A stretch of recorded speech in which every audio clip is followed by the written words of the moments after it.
As dawn broke over the drought-scorched frontier town, the trembling black girl stood defiant in the hotel doorway, her mangled hand pressed against her apron, declaring through gritted teeth to the weathered rancher, "They broke my hand, sir, but I'll keep cooking."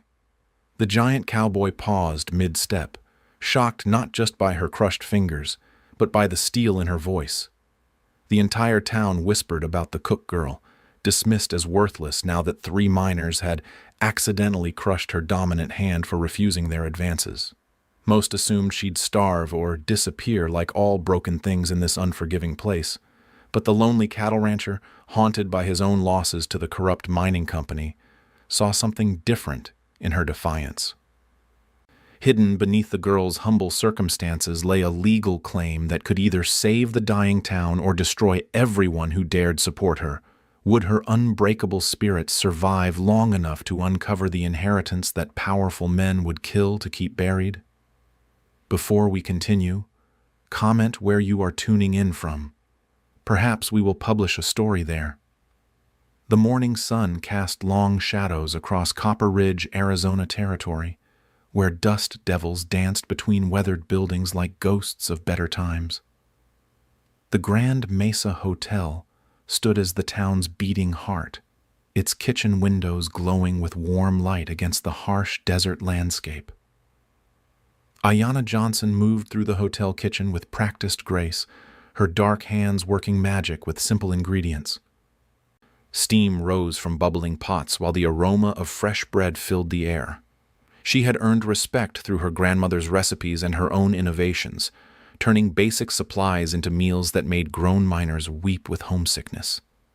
The town itself bore the scars of corporate greed. The Consolidated Mining Company had stripped the land bare, leaving behind poisoned streams and desperate people. Wells ran dry while company executives lived in luxury. Workers scraped by on meager wages, their hope as parched as the cracked earth beneath their feet. 3 miles outside town, Silas Morgan sat on his porch, watching his cattle gather around the last muddy waterhole on his property. His weathered face told the story of a man who had lost everything that mattered. 3 years ago, his wife Sarah and young daughter Beth had died from drinking contaminated water, victims of mining runoff that the company claimed was safe. The isolation had become his refuge and his prison. Neighbors still offered condolences, but Silas found no comfort in their words.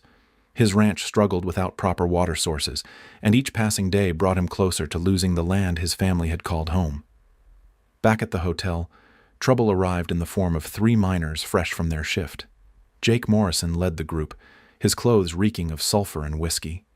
They stumbled into the dining room, their voices loud and demanding. Morrison approached the kitchen window where Ayanna worked.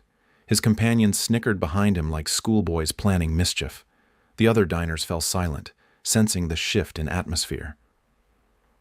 Ayanna continued kneading dough, refusing to acknowledge their presence. She had learned that ignoring such men often made them lose interest and move on to easier targets. Morrison leaned against the window frame. His breath carried the sour smell of cheap alcohol mixed with tobacco juice. He made crude comments about her appearance, each word designed to humiliate and degrade. Ayanna's hands never stopped working the dough. Her grandmother had taught her that dignity came from within, not from the opinions of lesser men. She shaped the bread with steady movements, her silence speaking louder than any retort. The rejection infuriated Morrison. He pushed away from the window and circled toward the kitchen door, his friends following like loyal dogs. Other diners looked away, unwilling to intervene in what seemed like inevitable trouble. Morrison burst through the kitchen door with his companions close behind. They cornered Ayanna near the large preparation table, blocking her escape routes. The kitchen suddenly felt cramped and threatening. Ayanna backed toward the heavy door that led to the pantry, her eyes scanning for anything she could use to defend herself. Her heart pounded, but her expression remained calm. Fear was a luxury she could not afford to show. Morrison reached for her arm, but Ayanna dodged away. She moved toward the back exit, but one of his friends cut off her path. They were playing with her now, enjoying her growing desperation. The confrontation escalated when Morrison grabbed at her apron strings. Ayanna pushed his hands away, her patience finally exhausted. She told them firmly to leave her kitchen and let her work in peace. Morrison's face twisted with rage at being rejected by someone he considered beneath him. He shoved Ayanna backward, and she stumbled against the pantry door. The heavy wooden barrier swung open under her weight. What happened next unfolded in slow motion. Morrison lunged forward, either to grab her or push her further. Ayanna tried to step aside, but her foot caught on the door's metal threshold. She fell sideways, her right hand instinctively reaching out to break her fall.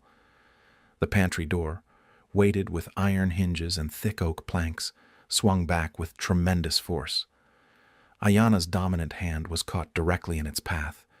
The impact sounded like breaking kindling, followed immediately by her sharp cry of pain. Morrison and his friends froze, suddenly realizing their harassment had gone too far. They scrambled to appear innocent as footsteps approached from the dining room.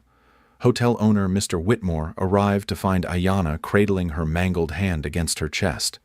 Whitmore surveyed the scene with cold calculation. 3 white miners stood looking sheepish while his black cook writhed in obvious agony. The mathematics of frontier justice were simple and brutal. Silas Morgan had chosen that moment to visit the hotel, hoping to arrange credit for supplies. He arrived just as Whitmore began questioning what had happened. The miners claimed it was an accident, that the girl had been clumsy and careless. Ayanna struggled to stand, her injured hand already swelling to twice its normal size. Bone fragments shifted visibly beneath the skin, and her fingers hung at unnatural angles. The pain was excruciating, but she refused to collapse in front of her tormentors. Whitmore shook his head in disgust, already calculating the cost of training a replacement cook. He told Ayanna she was clearly too injured to continue working, that damaged goods had no place in his establishment. Despite the agony coursing through her arm, Ayanna straightened her shoulders and looked Whitmore directly in the eyes. Her voice carried steady determination that surprised everyone present, including herself. She declared with quiet strength that they had broken her hand, but she would keep cooking regardless. Silas Morgan stood transfixed by her words, recognizing something in her defiance that reminded him of his own wife's courage. The broken girl had just shown more backbone than most men in town possessed. Whitmore dismissed Ayanna without ceremony, his decision final and cold. She gathered her few belongings while fighting waves of nausea from the pain. The other kitchen staff avoided eye contact, already distancing themselves from her misfortune. Silas watched the cruel efficiency of frontier economics play out before him. One moment of violence had stripped away her livelihood, her shelter, and her future. The miners who caused the damage walked away without consequence while she bore all the cost. 3 days later, Ayanna had taken refuge in a lean-to behind the Methodist church. Pastor Williams had offered what little help he could, but his congregation barely had enough to support their own families. Her hand had swollen into a grotesque mass of purple and black, the fingers useless and bent. The town's only doctor, Samuel Hayes, had refused to treat her properly.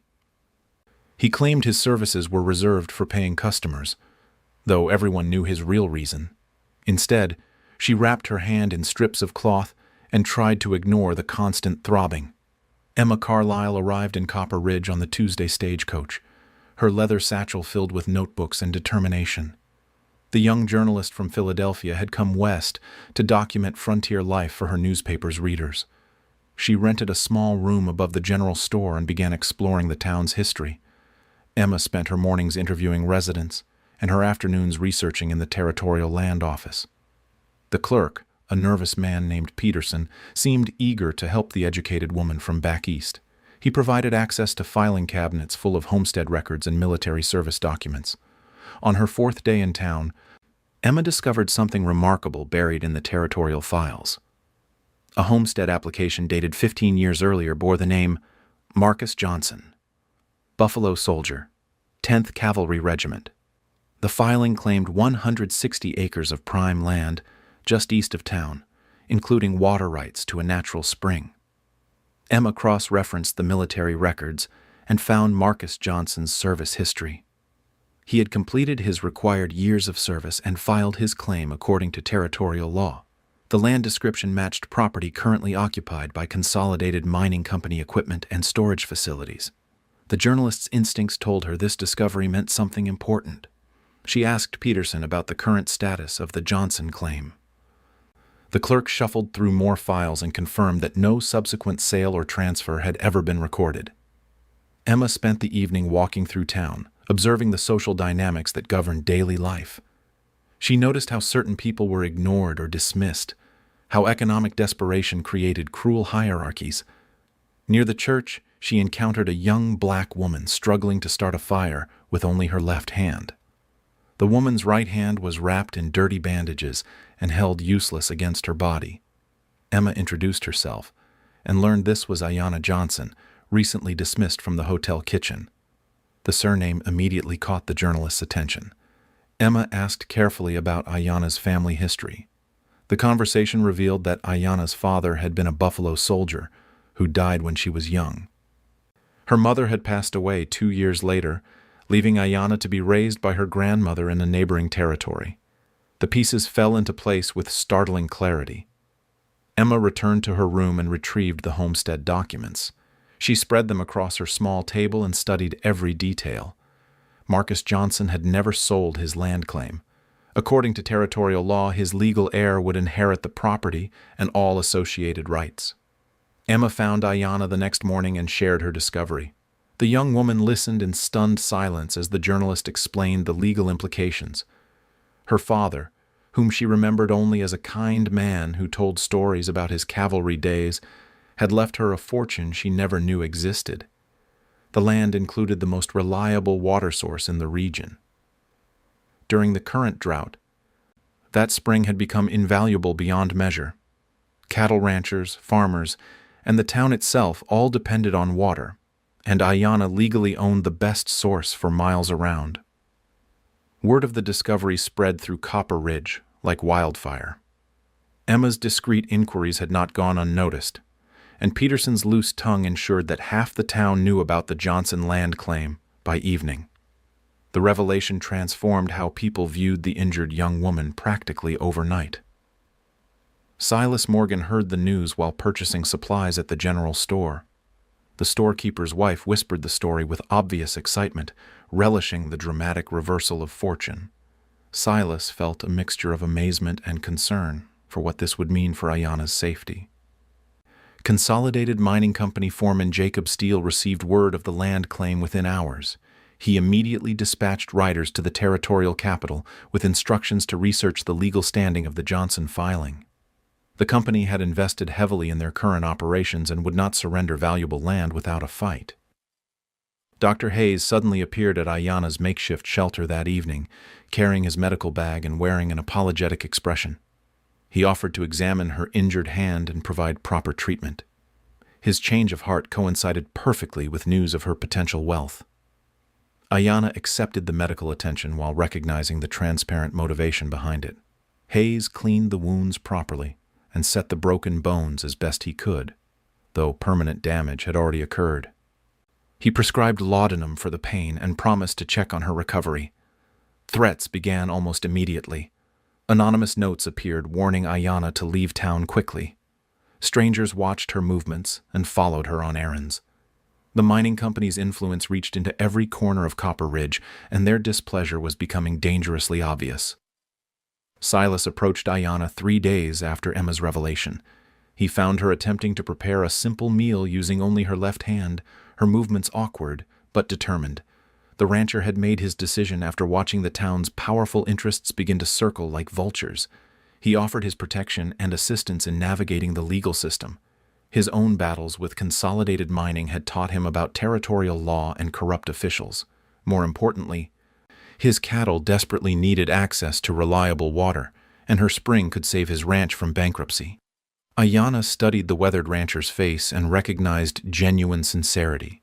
She had learned to read people carefully, and Silas Morgan carried himself like a man who understood loss and injustice. His offer of partnership made strategic sense for both of them. The alliance formed quietly, but with mutual understanding of the stakes involved. Ayana stared at her bandaged hand for long minutes before accepting the challenge her circumstances demanded. The bones had healed crooked despite Dr. Hayes's late intervention, leaving her dominant hand weak and clumsy. Most people would have surrendered to defeat, but her grandmother's voice echoed in her memory with lessons about adaptation and survival. Her grandmother had lost her left arm in a cotton gin accident decades earlier, yet had continued cooking with innovations born from necessity. She had taught Ayana that true skill came from understanding ingredients and techniques, not from having perfect hands. Those lessons, dismissed as old woman stories, suddenly became lifelines. Ayana began experimenting in the church kitchen during quiet afternoon hours. She developed new ways to hold knives, using her body weight and gravity to assist her weakened grip.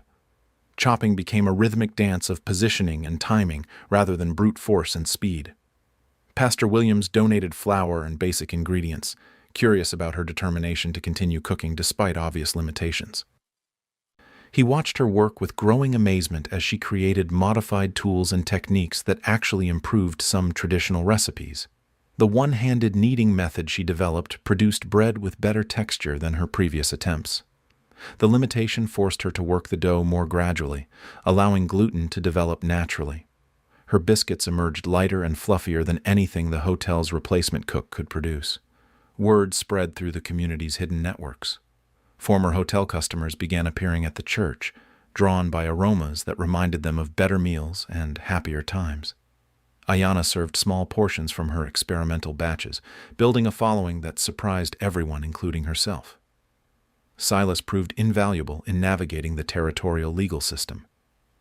His own battles with consolidated mining had taught him about corrupt judges, fraudulent contracts, and the importance of proper documentation. He spent hours teaching Ayana about property law and military service benefits.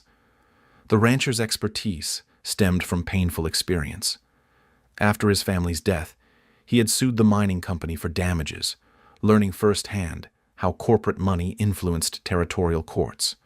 Though he had lost that case, the knowledge gained now served Ayana's cause. They gathered evidence methodically, building an ironclad case for her inheritance. Emma contributed research skills and connections to territorial officials who remained honest. Dr. Hayes provided medical testimony about the mining company's environmental damage, motivated by guilt over his initial treatment of Ayana. The spring on Ayana's land became the focal point of everyone's attention. Silas took her to see the property, riding carefully to avoid mining company patrols. The natural water source bubbled clear and cold from underground chambers, untouched by industrial contamination that poisoned other streams. Standing beside the spring, Ayana felt her father's presence for the first time since childhood. Marcus Johnson had chosen this land with soldier's instincts, recognizing the strategic value of clean water in an arid territory. His daughter now understood the precious gift he had left behind. Mining company intimidation escalated as their legal position weakened. Jacob Steele dispatched men to follow Ayana and document her activities. They lurked outside the church during her cooking sessions, making their presence obvious and threatening. Anonymous letters appeared with increasing frequency, warning her to abandon her land claim and leave town. The messages grew more specific and menacing, describing exactly how accidents could befall troublemakers who interfered with business interests. Silas began sleeping in the church basement, positioning himself between Ayana and potential threats. His presence deterred direct confrontation, but the psychological pressure continued mounting. Every shadow could hide danger. Every stranger might bring violence. Emma's journalistic investigation uncovered disturbing patterns in Consolidated Mining's operations. The company had systematically destroyed water sources throughout the territory, forcing communities into dependence on their controlled wells. Ayana's spring represented the last independent water source for miles around. The journalist discovered records of similar intimidation campaigns against other property owners. Families had been driven away through threats, legal harassment, and mysterious accidents. Those who resisted found their wells poisoned, their livestock sickened, their children threatened. Dr. Hayes provided crucial testimony about environmental damage caused by mining operations. His medical records documented increased illness and death rates correlating with company expansion. Silas's family had been among dozens of victims whose suffering was dismissed as natural causes. The evidence painted a picture of corporate conspiracy extending far beyond simple land grabbing. Consolidated mining had systematically destroyed the region's ecosystem to maintain control over desperate communities. Government officials had been bought, judges corrupted, and honest voices silenced.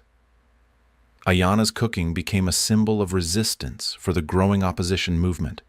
Her meals brought together unlikely allies, creating spaces where people could speak freely about their grievances.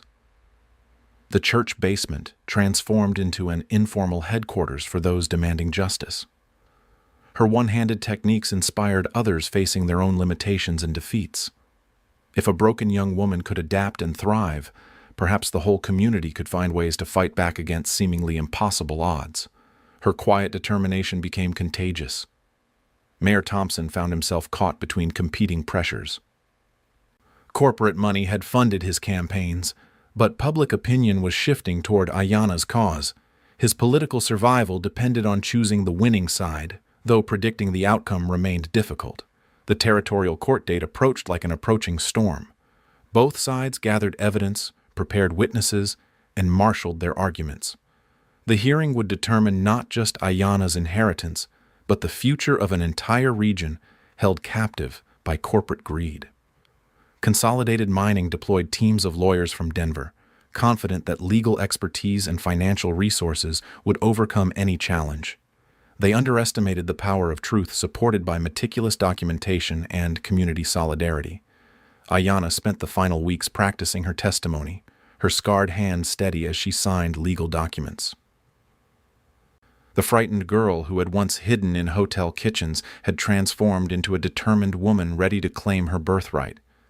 The stage was set for a confrontation that would reshape Copper Ridge forever. Emma's investigation into Consolidated Mining's environmental practices began yielding disturbing results. Late nights spent reviewing company reports revealed glaring inconsistencies between public statements and internal documents. The journalist's trained eye caught discrepancies that exposed a pattern of deliberate deception. The mining company's official reports claimed their operations posed no threat to local water sources. Internal correspondence told a different story entirely. Memos discussed acceptable contamination levels and strategies for managing public relations when communities complained about poisoned wells.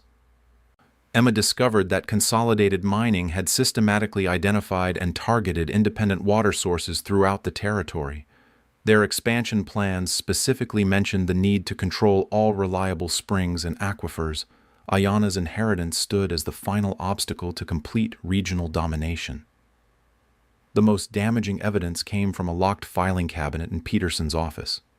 Emma's charm and persistence convinced the nervous clerk to grant her access to restricted territorial documents.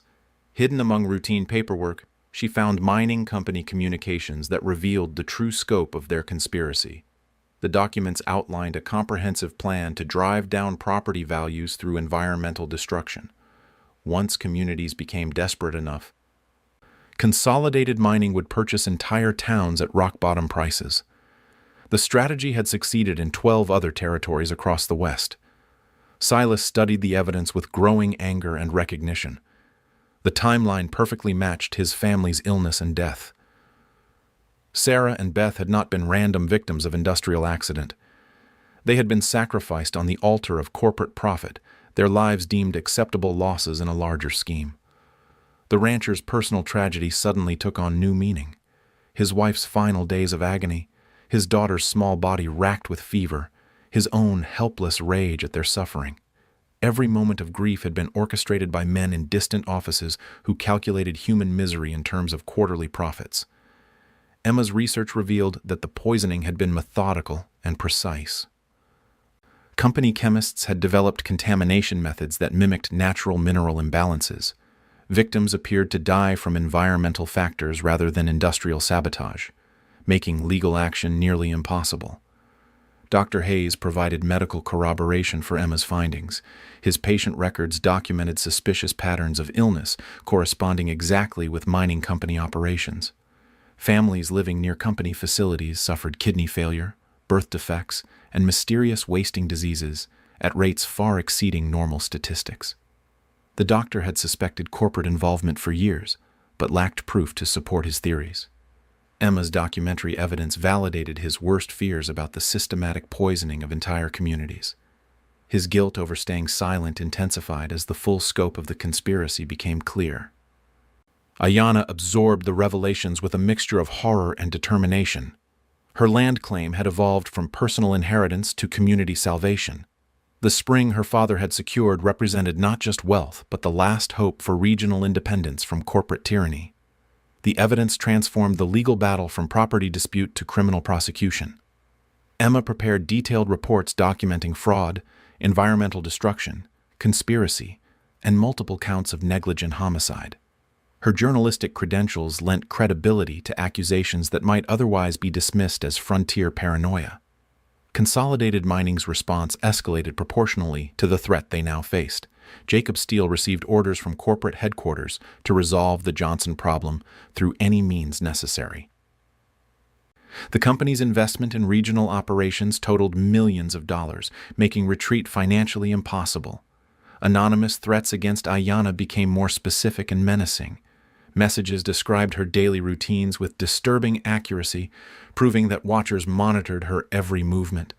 The psychological warfare intensified as the court date approached, designed to break her nerve before legal proceedings began. Emma faced similar intimidation tactics as her investigation deepened.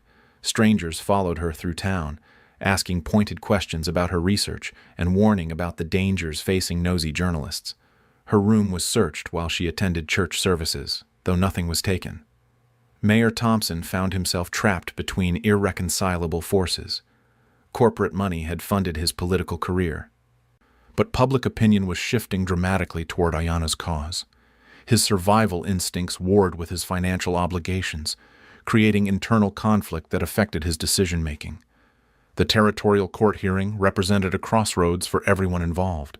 Judge Harrison arrived from the capital with a reputation for fairness, though rumors suggested mining company attempts to influence his decisions. The outcome would determine whether law or money held ultimate power in the territory. Silas spent sleepless nights preparing testimony that would expose the company's crimes while honoring his family's memory. His personal loss gave weight to clinical evidence, transforming abstract environmental damage into human tragedy that demanded justice. Ayanna's supporters organized carefully for the hearing. Understanding that community presence could influence judicial decisions, Pastor Williams coordinated transportation for families willing to testify about mining company abuses. Their collective voice would speak for victims who could no longer defend themselves.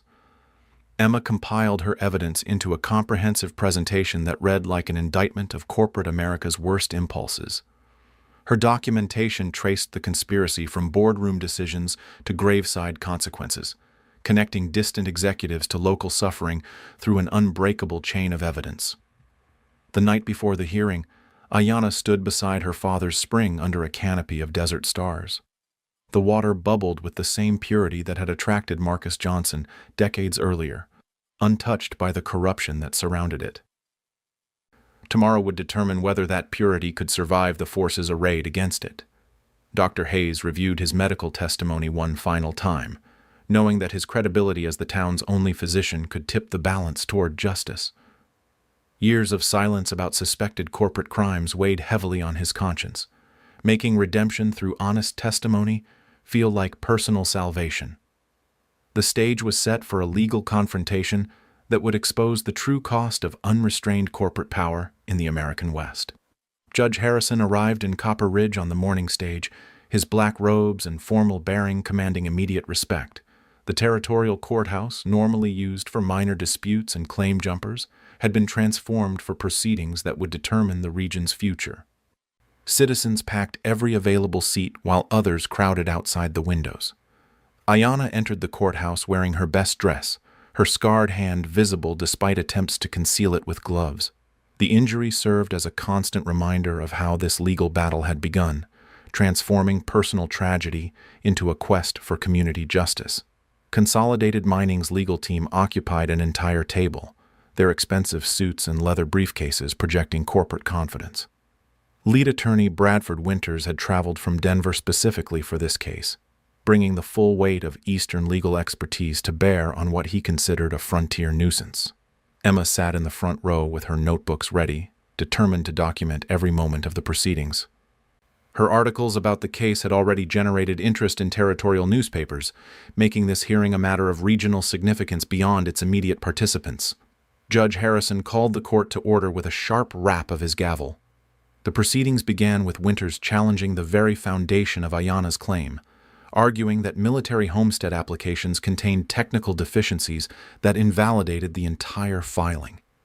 Emma's attorney, Samuel Richardson, countered with meticulous documentation proving Marcus Johnson had followed every territorial requirement.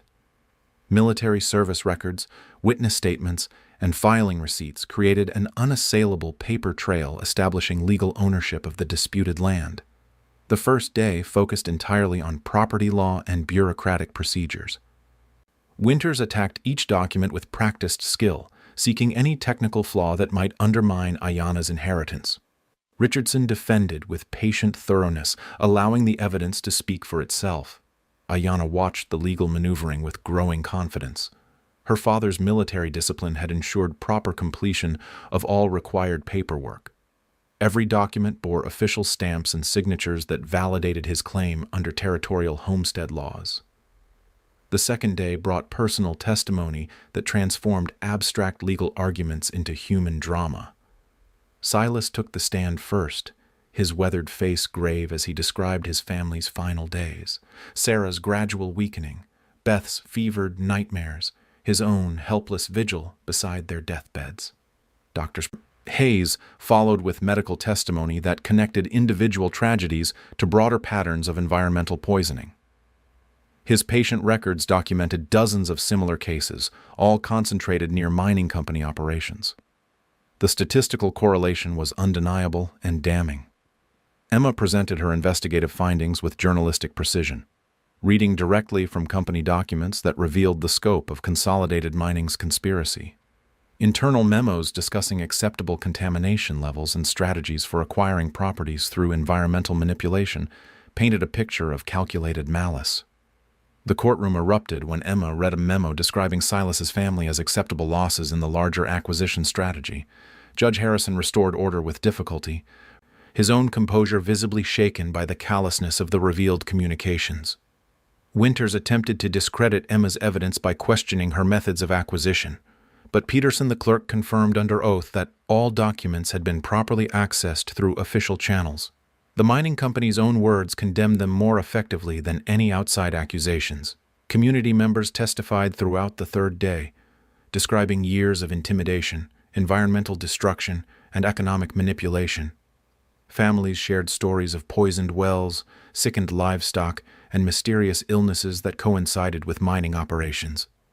Mrs. Patterson described watching her vegetable garden wither after mining runoff contaminated her irrigation source. Tom Bradley testified about cattle deaths that followed the installation of company processing equipment upstream from his grazing land. Each story added weight to the mounting evidence of systematic environmental warfare. Mayor Thompson surprised everyone by testifying against the mining company. His political survival instincts had finally overcome his financial obligations, leading him to reveal details of bribes and intimidation tactics used to influence local government decisions. The mayor's testimony proved particularly damaging because it established a pattern of corruption extending beyond environmental crimes. Judge Harrison took careful notes as Thompson described pressure campaigns designed to silence opposition voices and suppress evidence of corporate wrongdoing. Winters's defense crumbled under the weight of accumulated evidence. His attempts to portray the contamination as natural environmental fluctuations failed when confronted with chemical analysis proving industrial sources. Company denials became impossible to maintain when faced with their own internal documents. The final day brought closing arguments that crystallized months of investigation and preparation. Richardson summarized the evidence methodically, building an irrefutable case for both Ayanna's legal inheritance and the mining company's criminal conspiracy. Winters's closing argument focused on economic necessity and regional development, arguing that mining operations provided essential employment despite unfortunate side effects. His appeal to practical concerns rang hollow after days of testimony about corporate deception and environmental destruction. Judge Harrison retired to consider his verdict while the courtroom buzzed with nervous anticipation. The decision would determine not just property ownership, but whether corporate power could override territorial law and human decency. 3 hours later, Harrison returned with a judgment that vindicated everything Ayanna and her supporters had endured. He validated her inheritance under territorial homestead law while simultaneously ordering criminal charges against Consolidated Mining executives for fraud, environmental destruction, and conspiracy. The mining company faced immediate shutdown of all regional operations pending environmental restoration. Corporate assets would be seized to fund cleanup efforts and provide compensation to affected families. Justice had finally arrived in Copper Ridge. Ayanna's scarred hand trembled as she signed the papers officially claiming her father's legacy. The frightened girl who had once hidden in hotel kitchens had become the legal owner of land that would reshape an entire region's future. 1 year after the court decision, Copper Ridge had transformed from a dying mining town into a thriving agricultural community. The poisoned streams ran clear again thanks to restoration efforts funded by Consolidated Mining's seized assets. Green fields stretched where industrial waste had once scarred the landscape. Ayanna stood at the edge of her cooperative farm, watching families work land that had seemed barren just months earlier. Her father's spring provided irrigation for crops that fed the entire region. The water that Marcus Johnson had secured through military homestead now sustained dozens of families rebuilding their lives. The cooperative operated on principles of shared labor and mutual benefit. Former miners had become farmers, learning sustainable techniques that replenished rather than depleted the soil. Women who had struggled to feed their families now tended gardens that produced surplus crops for regional markets. Silas managed the agricultural operations with enthusiasm that had replaced his years of bitter isolation. Teaching sustainable farming methods gave him purpose that honored his family's memory while building something positive from tragedy. His expertise in cattle ranching complemented Ayanna's innovations in food production and preservation. Dr. Hayes ran a medical clinic funded by the community's collective prosperity. His patient records now documented improving health outcomes as clean water and nutritious food replaced the contamination and malnutrition of the mining era. Childhood mortality rates dropped dramatically while general wellness flourished. Emma's articles about the Copper Ridge transformation had gained national attention, inspiring similar resistance movements in other territories dominated by exploitative corporations. Publishers competed for her stories about environmental restoration and community cooperation in the American West. The journalist had established a permanent residence in town, documenting the ongoing experiment in sustainable development. Her reports attracted visitors from universities and government agencies interested in replicating Copper Ridge's success in other damaged regions. Mayor Thompson had won re-election by overwhelming margins after his testimony helped convict mining company executives. His political courage during the trial transformed him from a compromised politician into a genuine leader committed to community welfare over corporate interests. The town council now included Ayanna as its youngest member, her scarred hand a visible reminder of the struggle that had brought them to prosperity. Her voice carried special weight in decisions about resource management and community development, earned through courage rather than inherited privilege. Pastor Williams's church had become the unofficial community center where major decisions were made through collective discussion rather than corporate decree. The basement where Ayanna had first demonstrated her one-handed cooking techniques now hosted planning meetings for regional agricultural initiatives. The Grand Mesa Hotel struggled under new management after Mr. Whitmore's business collapsed following the trial. Community members who had witnessed Ayanna's firing refused to patronize the establishment, preferring the cooperative's restaurant where former outcasts now served excellent meals to grateful customers. Jake Morrison and his companions faced legal consequences for their assault on Ayanna, serving jail sentences that reflected the community's changed priorities. Their release would find them in a town that no longer tolerated the casual violence that had once passed for entertainment. The natural spring had been designated a territorial landmark, with a stone marker commemorating Marcus Johnson's foresight and his daughter's courage. Visitors came from across the territory to see the water source that had become a symbol of resistance against corporate exploitation. Ayana's cooking had evolved into a teaching profession as she trained other women in food preservation and preparation techniques. Her adaptive methods, developed from necessity during her injury, proved superior to traditional approaches in the harsh frontier environment. The cooperative's restaurant operated from a building constructed specifically for community meals and celebrations. Ayana's scarred hand worked confidently alongside others, creating dishes that brought together people who had once been divided by artificial hierarchies of race and class. Territorial officials frequently visited Copper Ridge to study its transformation from environmental disaster to sustainable prosperity. Government reports cited the community as a model for post-industrial development that prioritized human welfare over extractive profits.